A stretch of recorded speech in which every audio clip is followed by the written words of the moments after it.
Hello everybody, and as we work toward our 100-year celebration next year, we're going through each year, and this year we're going to be, this week we're talking about 1964. 1964, that was a year many of you remember, some of you don't remember it, but many of you remember it.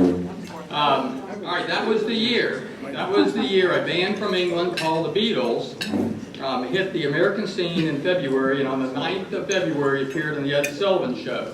And do any of you remember the first song they sang on the Ed Sullivan Show? Hold your hand. Hold your hand? No? She loves you. What was it? She loves you. No? I'll tell you next week. Okay. You can look it up. This is a photo of the Cabana, Teen Court, and Manpew players on Main Street in 1964. And Teen Court became a hangout for teenagers, and across the street from it was the Brayden Auditorium, which at that time started booking rock and roll concerts for teenagers. This is a photo which appeared in the Bradenton Herald of the past presidents of the club at that time, and they had a reunion, and you can recognize many of the people that I've been talking about for weeks. And you can see right in the middle there's Dewey Dye sitting with his glasses on. This is our president of 1964, and that is Marion T. Snooks McGinnis, who was from Marianna, Florida, and he was born in 1914 and moved with his family to Bradenton when it was Bradenton when he was only 4 years old. He graduated from Bradenton High School, where he was an excellent athlete in golf and football. This is a photo of when he played football at Rollins College in Winter Park. He earned a full scholarship there when he also played golf, and he won tournaments throughout the southeastern United States playing golf, but he was also a standout on the football team, and they inducted him many years later into the Hall of Fame there.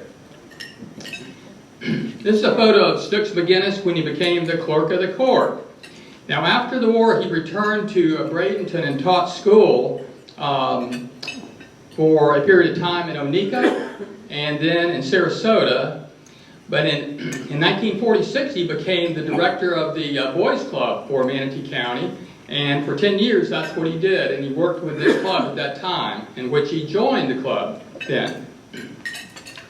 In 1956 he won clerk of the court, and at 46 years old he beat an incumbent, and he was there 20 years. And he was the 15th clerk of the court Manatee County's had. And but 20 years after he'd been in, he also was defeated by another young man who was Chip Shore. And I will tell you that the papers had a lot of fun during that election because they had Snooks versus Chips in the election. This is a photo, and I wanted to use this photo to show you because this is a photo of Snooks McGinnis and Joe Bill Rood, who I've already talked about a few weeks ago as president of this club. Now what's interesting, a lot of people don't know, is Snooks married a woman by the name of Virginia Rood. And Virginia Rood was Elon's daughter and Joe Bill's sister. So it's pretty interesting that we've had out of that family 3 members that have been president of this club. Now Snooks was always involved in the community, and he, besides the Boys Club, he always supported them after he left and became clerk of the court. But he also taught sailing to children here for years, and he used his experience that he was in the Navy during World War II. He also became the director of the Florida State Golf Association and was the president of that for quite a while. And after serving his nation, state, and community, he died in 1998 at 84 years old. Now, this is a photo I think I've shown before, and I like this photo because it's the inside of the Manatee National Bank. Who remembers that? People remember that.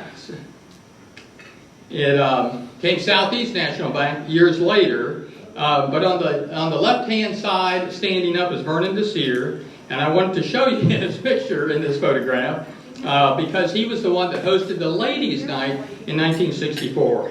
And in that ladies' night, they had a game that they played, and awards were given. And the awards were like, and I know Judge Adams will like this, they gave out the nonsense awards. And so just wanted you to show that, because maybe showing this photo, I should get one of those awards. Here's a photo of the Bradenton Trailer Park, what it looked like in 1964. A lot of the lots were small then, so they were going under, we were improving it. The club went on a mission to improve the lots because mobile homes were larger than these small lots that were in there that went in the 1936. So they improved that. Here we are, we're back in IRS. Now remember, in 1962, 1961, and 63, the IRS was after the club and denying them an exemption for the revenue from the club as being a nonprofit. So we were paying taxes. We were litigating with the IRS. We were out of court in the beginning of 1964, but what happened is that we made the decision to sue the IRS, and that's what we did in 1964. Now, we have Judge Adams here and Judge Williams here, and this is Judge Joseph Lieb with the U.S. District Court in Tampa. Now, I wanted to show you this picture because the members of this club probably haven't seen his picture in a while. It appeared in the paper when he ruled against this club. We went to trial. We went to trial in the case against the IRS, and Judge Adams can tell you, and Judge Williams can tell you what this means. After we presented our case, he granted a direct verdict against the club in favor of the IRS. So he didn't think much of our case, did he? So it was a disappointing time, and the club in December decided to file an appeal. We'll hear more about that next week. Now, this is not a snake, and those of you that may be familiar with out east may know what that is. Does anybody know what that is? This is a bird's eye view of Camp Flying Eagle out on Upper Manpew River Road. Byron's been there many times. This actually is earlier than 1964, but it does show the river, which actually changed course in the 80s, which I'm going to tell you about in a few weeks. Okay, so we're really excited to have the speakers today that we have here. Judge Durand Adams and Judge Charles Williams have been here before, and they've been here before to talk to us about documentaries that they've had. I think they're up to 8 now, and I'll tell you a little bit about Judge Adams. Judge Adams grew up in Tampa. He was a great baseball player. He was interviewed for his job as a public defender here at Council's Pool Hall, which is a story within itself. You'll have to read about that in my next book. And then he became a judge, and he served with my dad. He not only practiced in front of my dad, but he served with my dad. So it's a special relationship that we have. When Judge Adams decided to retire, I ran for his seat, and so I'm holding the seat that Judge Adams has, and I also I inherited his assistant, Donna. So it's a real special relationship that we have. Judge Williams also practiced before my dad, had a special relationship with my dad, and is a good friend. Both of them are like family to me. They have been working on documentaries for quite a few years. They really take important topics, and even though they're challenging at times, and some of them may be controversial, they have a message they want to give to everybody. And so without further ado, let me have Judge Adams and Judge Williams.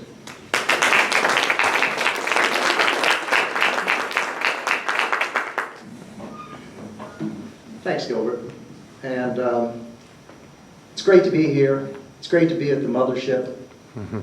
I was in Kiwanis for 10 years, Sunshine Club, best corn dogs in the whole world at the fair. There's no debate about that. I didn't even like corn dogs until I joined the Kiwanis Club and went there.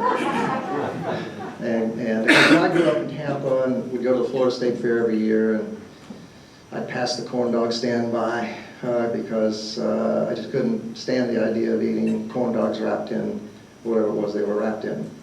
Until I got to the Sunrise Club, and then we became I want to say probably world famous for our corn dogs. And people would come to the fair every year and they would say, you know, the only reason I come back to this fair every year is for the corn dogs. And I'd say, you know, I understand that.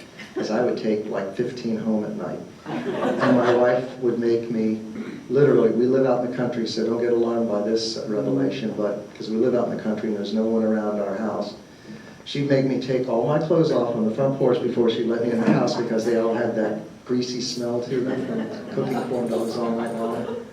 But the payoff was I'd have 15 corn dogs in the car. So the other thing I want to say before we start talking to you about the movies that's the latest movie that we did was I assure you that had either Judge Williams or I been the federal judge in Tampa, we would have given you a fairer shake.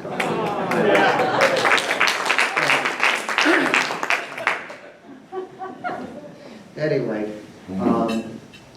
Judge Williams, who was this spectacular individual with me, and I have had the great opportunity over the last, I'd say 9 or 10 years, to get involved in making documentary movies, along with the METV and Charles Clapsaddle. We have made, I believe, 8 full-length documentary movies at this time over those 9 or 10 years. And each one of them has been a tremendous joy and revelation to me when I consider what I believed about a certain subject that we were going to do a movie about at the beginning of the movie, and then what I knew about that subject after we had finished, because it takes us about a year to do one of these things. And there really is a kind of a large chasm between what I believe about the subject and what I learned. So I'm very grateful for having the opportunity to be able to make these documentary movies with Judge Williams, who's really the brains of the thing, and Charles Clapsaddle, because it has enlightened me. And I think that these movies that we make do enlighten the folks who see them. And we've had lots of people watch these movies at film festivals and other places. And so I'm grateful for having the opportunity to do this. Plus, I'll tell you this. When you go to your high school reunion, like say your 50th high school reunion that I went to a few years ago, and people say, hey, we heard that you're making movies. That cannot be true. And I say, oh yeah, it's true, documentary movies. It's not like Schindler's List, but documentary movies. And they say, you're lying. They use another word for lying. And I go, do anybody have a cell phone here? And they say, yeah, this has actually happened. And I said, take out your cell phone now, type in IMDb. Does anybody know what IMDb is? International Movie Database. So if you've made movies, you're in that. And so the reaction was just beautiful. I should have had somebody film it. In fact, I should have had Judge Williams filming it. So they're all huddled around and they go, okay, IMDb. And they put my name in it, Durand Adams. And then they go, damn! I mean, why would I lie about saying that we made movies? Anyway, let's get to the latest one that we made. And by the way, you're going to hear from, again, the brains of the outfit, Charles, with Judge Williams in a minute. But the latest movie we made, along with METV, was Dangerous Ladies. And it's all about what happened when the women of America decided to agitate and demonstrate and press for their right to vote. It is amazing to think that in this land of democracy, in this, brightest democratic light in the world, that women were not allowed to vote for well over 100 years, and that they had to fight so hard to be given a basic constitutional right in this country, the right to suffrage. I have a couple of notes here because there are some things that I thought were really interesting about this struggle to get this constitutional amendment, the 19th Amendment to the U.S. Constitution, passed, because it has to be a constitutional right in order to give certain people the right to vote. And it kind of started out in 1801 with Abigail Adams, who was John Adams' wife, started pressuring him in 1801 to give women the right to vote in this country. And she said, she left him a note once, and it said, in 1801 it said, "Remember the ladies." Now that's where I begin, in my conceptual framework, began creating this idea of the struggle for women to get the right to vote in the United States. 1801. I say that's the starting point. It may not be historically true, but that's the way that I have organized this in my brain. And so from 1801, with that opening sort of salvo, to the passage of the 19th Amendment in 1920 was roughly 120 years, about 119 years. And during that 119-year period of time, these brave women marched and agitated and demanded that the United States government pass an amendment, the 19th Amendment, that would give them the right to vote. And it took 120 years. In last year, in 2020, it was the centennial, the 100th anniversary of the passage of the 19th Amendment. Sarasota County decided that they were going to do the biggest celebration in the whole country, celebrating the passage of the 19th Amendment, and they did. And so that's how we got involved in making the movie about it, through Florida Studio Theater and NETV, to commemorate this centennial. When I say that Sarasota was developing and creating the biggest celebration in the whole country, that's not an overstatement. I don't know the exact number of entities or participants in the celebration there were over the course of that bicentennial year, but it was in, I would say, probably the hundreds. It was amazing the way that the community responded. And remember, this was all taking place during the first iteration of the pandemic.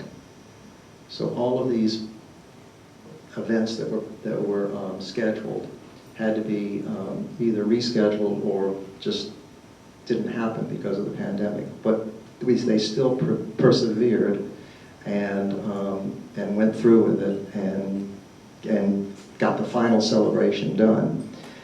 That's an amazing story in and of itself. But let me tell you and I knew very little about historically about women's suffrage. I knew the name Susan B. Anthony, I think. Can anybody name anybody else who was a historical figure in that 120-year fight to get women one of the most basic rights in our democracy? One other woman, Susan B. Anthony. Well, it turned out that there were literally hundreds of very strong and dedicated, fierce women who marched for this, who got thrown in jail for demonstrating, who got tortured in jail, and that's I'm not overstating it. They were beaten and they were tortured just for demonstrating in favor of the passage of the 19th Amendment. This is one of the most interesting, and then I'm going to let Judge Williams take over. This is one of the most interesting historical kind of moments that I learned about during the making of this movie. In 1920, the 19th Amendment had one more legislature to vote on whether to ratify the amendment or not. And if the amendment is not ratified, then you have a certain amount of time to get an amendment ratified by the states. And if it's not ratified within that period of time, then it shuts down and you have to go back to square one to go back and try to lobby the various state legislatures to ratify the amendment, or it doesn't become an amendment and there's no right to vote in this case. So the Tennessee, this is just an unbelievable story, the Tennessee legislature was meeting on the 20th, 1920. It was a legislature that was predominantly Republican. Not that that has anything to do with it, except with the story. And a young Republican senator, I think, or he may have been in the House, but I think he was a senator. His name was Harry Byrne, and he was a Republican.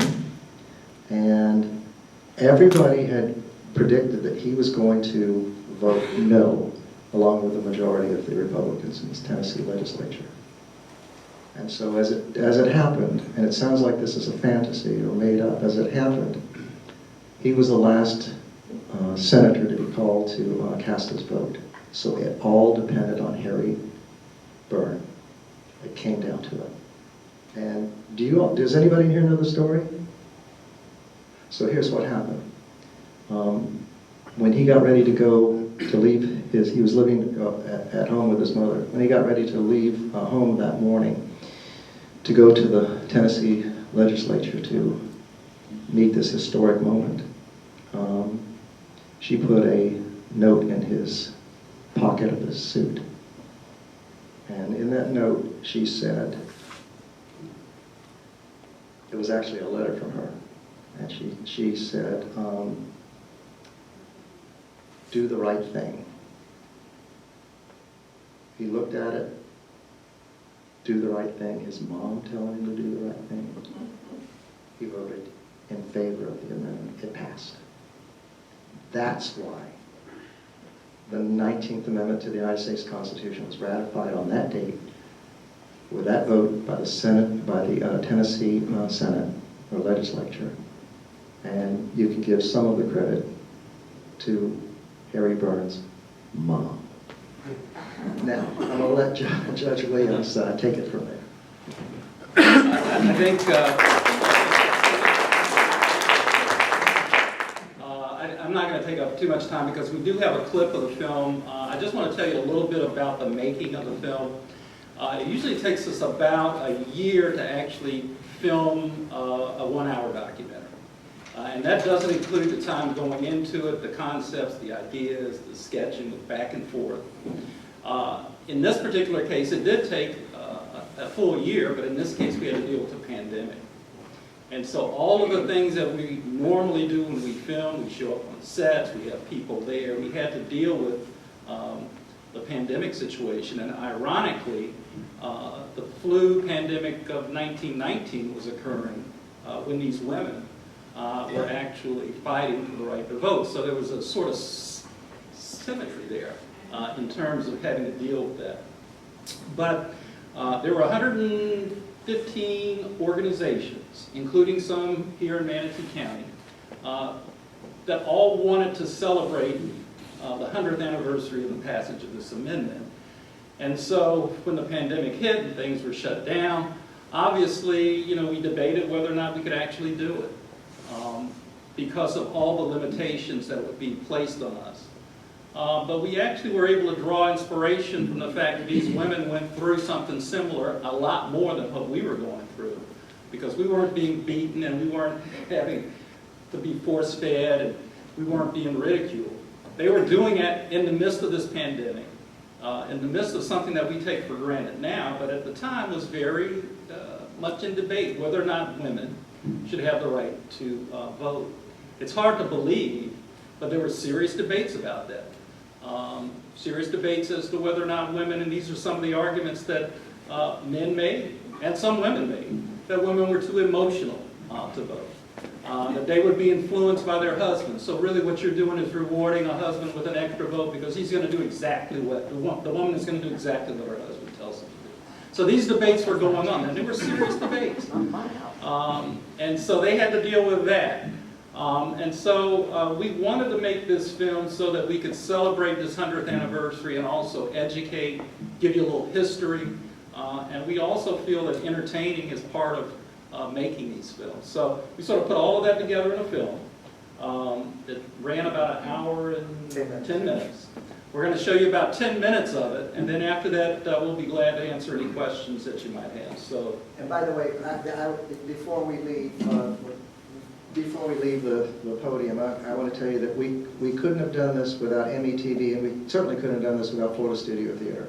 Florida Studio Theater was the driving force behind this, with Kate Alexandra, and they provided the talent, the actresses, because we recreated some moments through actresses on stage, even though there was no one in the audience, which was a kind of a surreal deal, because there was supposed to be full audience participation in this, but because of the epidemic, the pandemic, they had to do this to an empty, from the stage to an empty audience, and these women who were acting these roles out were just fabulous. So Florida Studio Theater was really the creative, moving giant behind this project, and without them it never would have been done. Okay, thank you.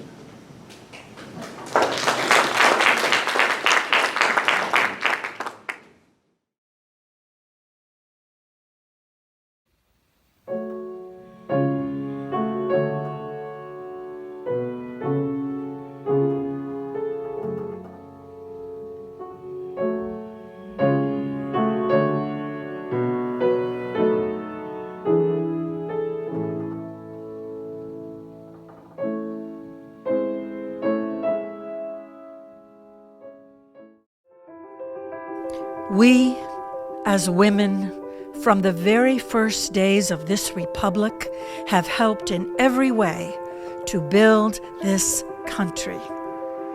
We came ashore with our hopes and dreams for a better life, a new beginning. And at every step, we, as women, made our contributions. We were the mothers that bore and raised our children generation after generation.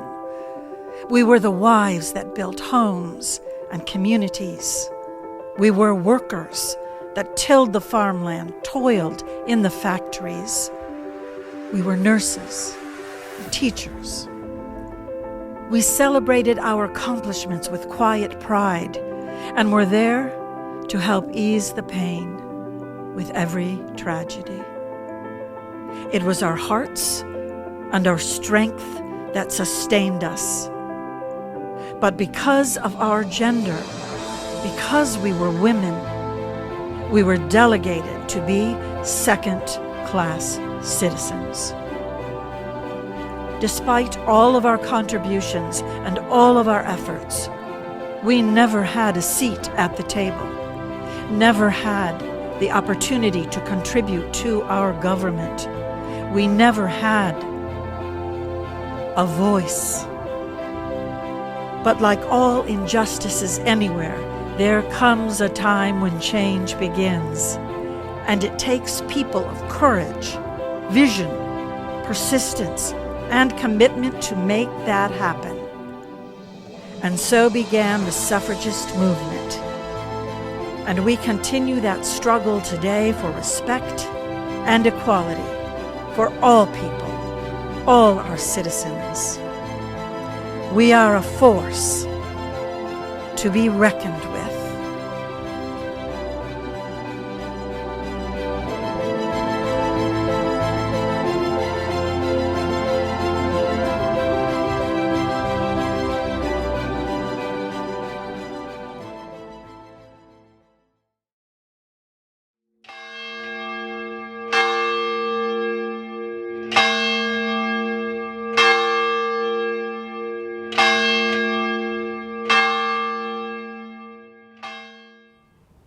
My dearest John, I long to hear that you have declared an independency. And by the way, in the new code of laws, which I suppose it will be necessary for you to make, I desire that you would remember the ladies and be more kind and favorable to them than your ancestors. Do not put such unlimited power into the hands of the husbands. Remember, all men would be tyrants if they could. If particular care and attention is not paid to the ladies, we are determined to foment a rebellion, and will not hold ourselves bound by any laws in which we have no voice or representation. Adieu, John. I need not say how much I am your ever faithful friend, Abigail. I cannot choose my own husband without my father's permission.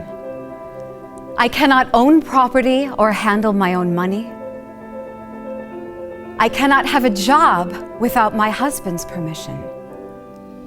I cannot get a divorce. I cannot manage any property or business. I cannot inherit what is mine. I cannot have my own home if my husband dies. And if my husband dies, I cannot be the legal guardian of my own children.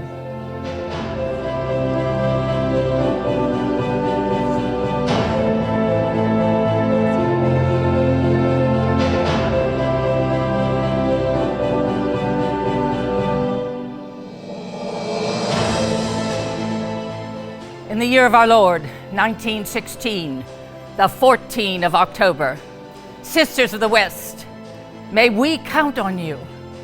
How can our nation be free with half of its citizens politically enslaved? Women of the West, stand by us in this crisis. Give us your help and we shall win. Fight on our side and liberty shall be for all of us. For the first time in the world, women are asked to unite with women in a common cause.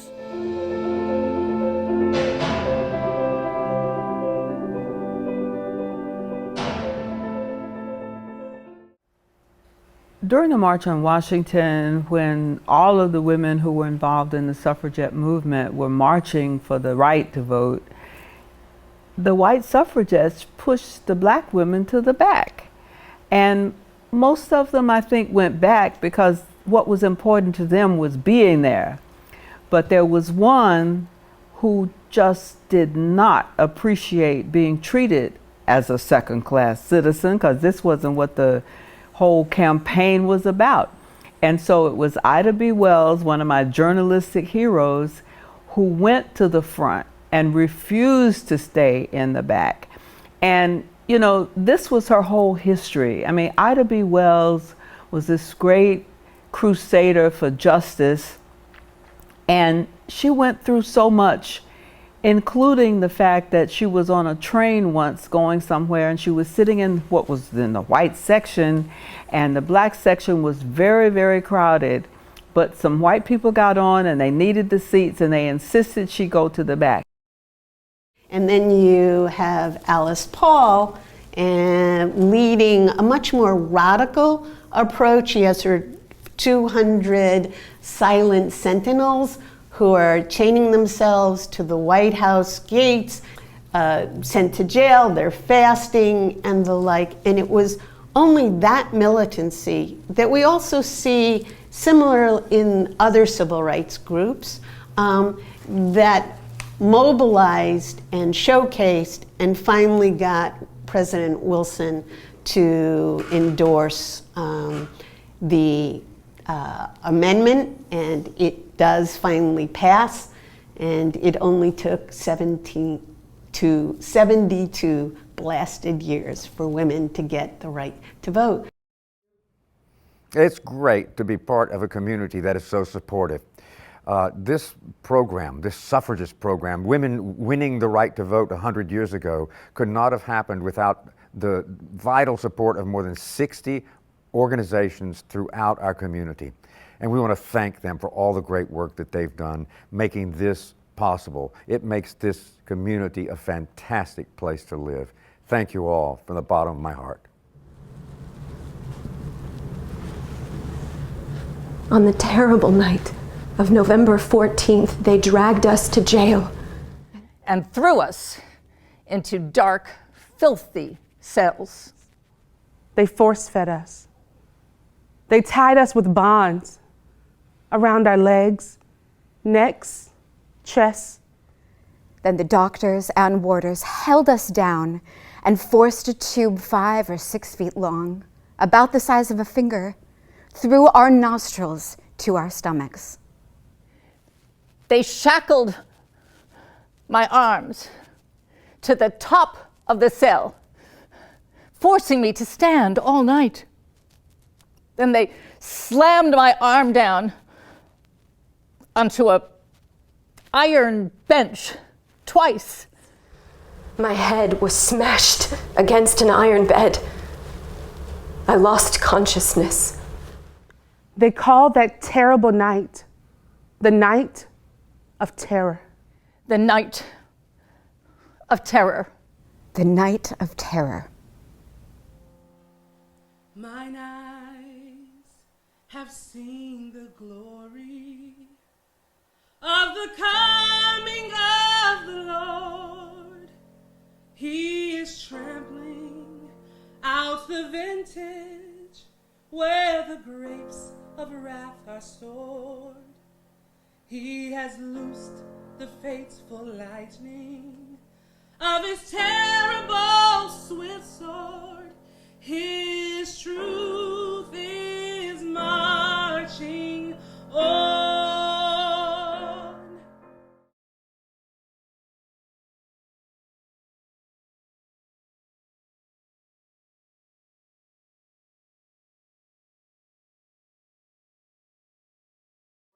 My question is, what's your next film?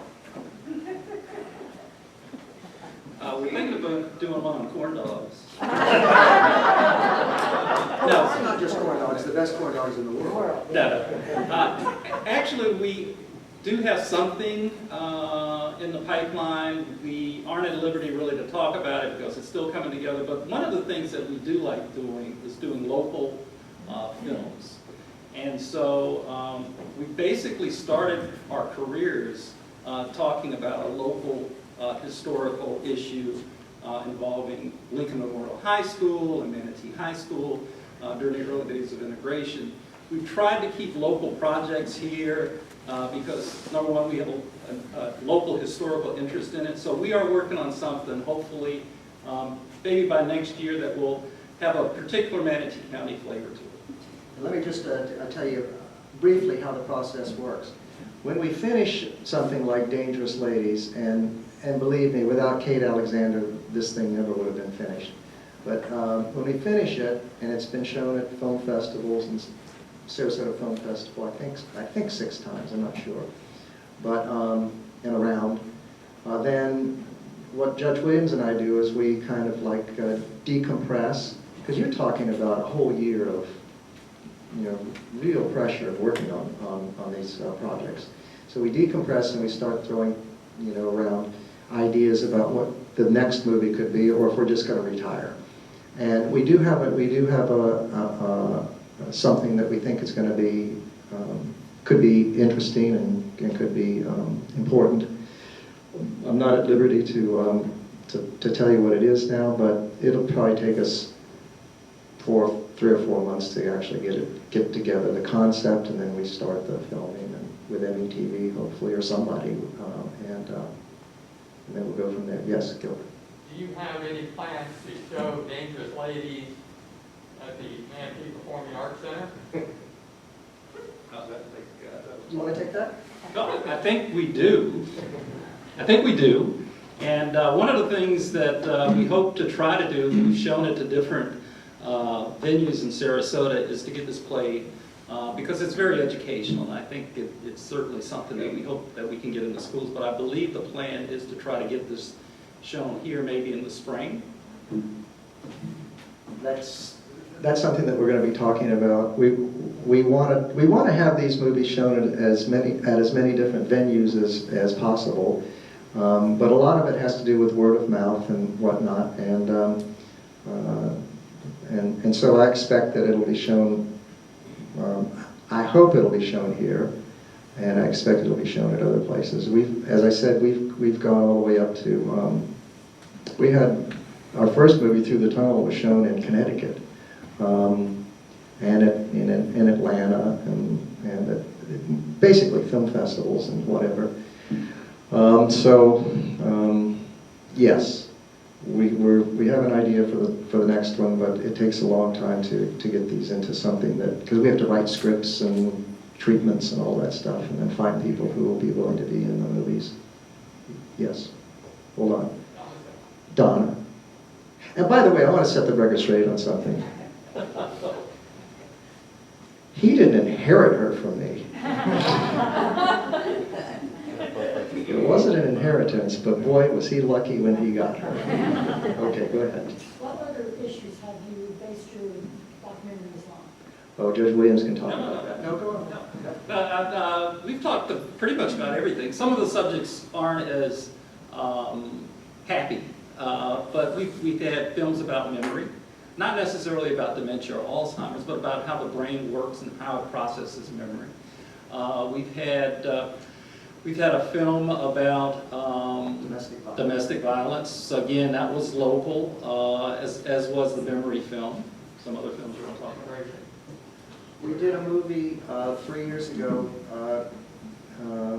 about immigration, about the stuff that's going on today, about the debate about immigration and so on and so forth, and why. But we just don't do a film about a political issue or a political subject. We actually went into the reasons why people leave the places of their birth to go to someplace and take their families to someplace else. And when you think about it, in order for somebody, and I'm not making a political statement here, but I'm just telling you these are the kinds of things that we come across that make us start thinking in a maybe a different way. But we know from our own lives that we were so fortunate, I was so fortunate to be born in and around Tampa, Florida, grow up in Tampa and make my whole life in Florida and all of that. But the reason that was possible was because it was safe. And there was opportunity. And I grew up, I would say, lower middle class, to be generous to my family, a single mother. My sister went to medical school, I went to law school. It was almost heroic, not on our part, but on our mother's part, to insist on that kind of stuff. But we had that force in our life. There's no reason for us to leave and go someplace else. But when you think about what happens in different parts of the world that causes people to say, I either have to live or we're going to die, they're going to live. They're going to try and go to a place that's safe, where they can enjoy some of the things that we take for granted. And so that's one of the things that we learned during the immigration movie. People just don't decide they're going to walk 1,500 miles to go from the village of their birth to someplace else to raise hell. They don't do that. They leave because of no economic opportunity or because of danger. That's why they leave. And one of the points we made in American Dreams, the immigration movie is called American Dreams, was that for well over 200 years, at least 150 years, when people decide to move because they have to get away from whatever it is that's going on, turmoil, war, famine, they always move in one direction, America. And we say this in the movie because America is still, and has been, almost forever, the best place on earth, the place that everybody wants to have an opportunity to, if not live there, at least replicate that experience in their own place of birth. Because people don't want to leave where they were born, where they grew up. They leave because they have to. That's one of the things that we learned. That's one of the things that we learned when we did the immigration movie. So, yeah, so immigration and Through the Tunnel was our first one, as Judge Williams mentioned, and this was about what happened when Lincoln Memorial High School was shut down in 1969. And there was, yeah, we'll get to that one in a second. But again, that movie opened our eyes, and Through the Tunnel has won numerous awards, and Through the Tunnel actually changed lives. And I know that sounds like a really boastful, preposterous statement, but it did. It changed my life, for one thing. So, what do you think? And we did a film on the history of the jury system, which was actually, I think, our first one. No, one of our first. No, our first one was about Brown versus Board of Education. That's how we got involved in all this. We were asked by the Florida Bar, all the bar associations, I was still a judge at the time, all the bar associations in Florida were encouraged by the Florida Bar and the Florida Supreme Court to do some kind of project or celebration of the was it the 50th anniversary of Brown versus Board of Education, which created, did away with segregated schools, although it took a long time, because that decision was made in 1954.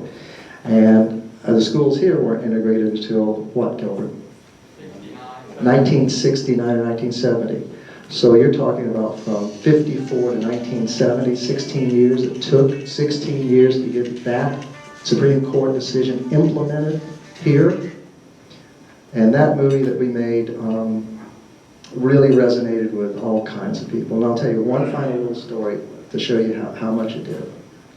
Two stories. One, I was getting an I know they say, oh man, this guy talks a lot, but I was getting an operation at Manatee Memorial Hospital, and you know how they take you from your room into the operating room, and the aide comes in, he's pushing the bed and stuff, and he's making small talk, going up the elevator and all that stuff, and he said, he was a black young man, and he said, so, where are you from? And I told him, in Tampa and all this, but I live here, and he said, do you like movies? And I said, yeah. This was 8 years after Through the Tunnel came out.